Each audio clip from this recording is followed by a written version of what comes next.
A'udzu billahi minasy syaithanir rajim.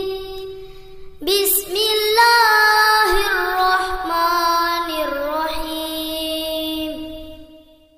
Qul huwallahu ahad, Allahus samad, lam yalid wa lam yulad.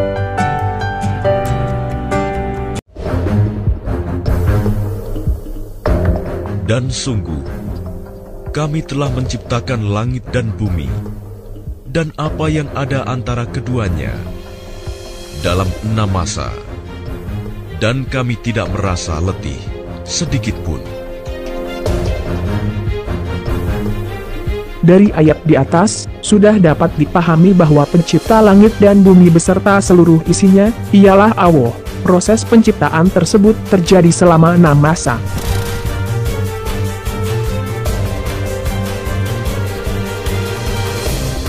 Namun sebenarnya banyak yang berbeda pendapat dalam menafsirkannya, mulai dari 6 hari, 6 masa, 6 periode, dan 6 tahapan. Kemudian para ahli mengambil kesimpulan, bahwa proses penciptaan langit dan bumi terjadi dalam 6 masa atau 6 periode.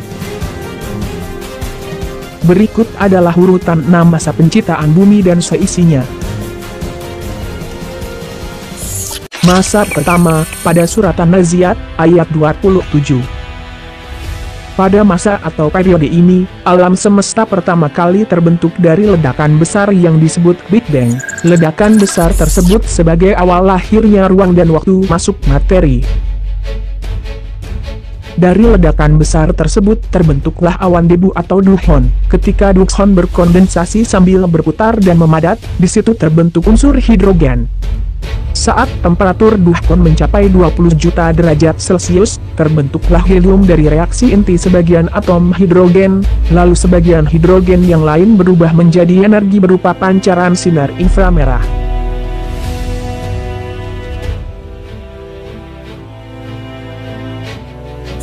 Masa kedua, pada surat An-Nazi'at, ayat 28. Ayat ini menerangkan tentang proses pengembangan dan penyempurnaan. Dalam ayat ini terdapat kata, meninggikan bangunan, yang memberi pengertian bahwa alam semesta mengembang.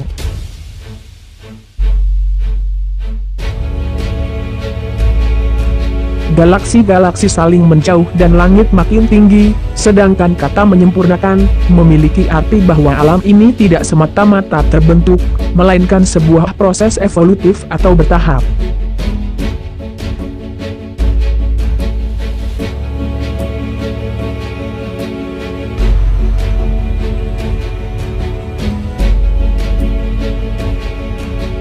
Masa ketiga, pada surat An-Nazi'at, ayat 29. Di ayat tersebut terdapat kalimat, Dia menjadikan malamnya gelap gulita, dan menjadikan siangnya terang benderang. Masa ini adalah di mana terbentuknya matahari sebagai sumber cahaya dan bumi berrotasi, sehingga terjadi siang dan malam. Masa keempat, pada surat An-Nazi'at, ayat 30. Pada masa ini daratan bumi muncul.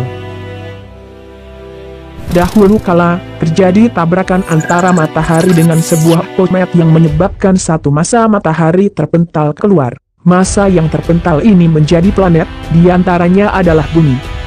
Penghamparan yang dimaksudkan adalah pembentukan superkontinen pangkat di permukaan bumi.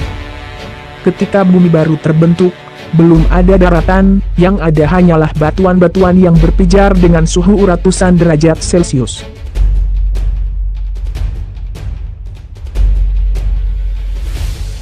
Hidrogen yang terdapat pada komet bereaksi dengan unsur-unsur yang ada di bumi, kemudian menjadi uap dan turun sebagai hujan. Masa kelima, pada surat An-Nazi'at, ayat 31. Dalam ayat 31 ini, menunjukkan bahwa di mana terjadi evolusi bumi dari tidak ada air menjadi ada air. Air tersebut berasal dari komet yang menghantam bumi. Hidrogen yang terdapat pada komet bereaksi dengan unsur-unsur yang terdapat di bumi dan terbentuk uap air. Uap air ini kemudian turun sebagai hujan. Bukti air berasal dari komet ialah rasio deuterium dan hidrogen pada air laut sama dengan rasio pada komet. Semua kehidupan berasal dari air. Setelah air muncul, kehidupan seperti tumbuhan-tumbuhan pun bermunculan. Masa ke-6, pada ayat An-Naziat, ayat 32-33. Gunung-gunung dipancangkan, artinya gunung terbentuk setelah penciptaan daratan, pembentukan air, dan munculnya tumbuhan. Gunung memiliki akar di dalam tanah atau bisa disebut juga pasak. Fungsi gunung ialah menyetabilkan gerak bumi dan mencegah goyangnya tanah. Sebagaimana yang disebutkan dalam ayat 33, setelah terbentuknya gunung, terciptalah hewan dan manusia.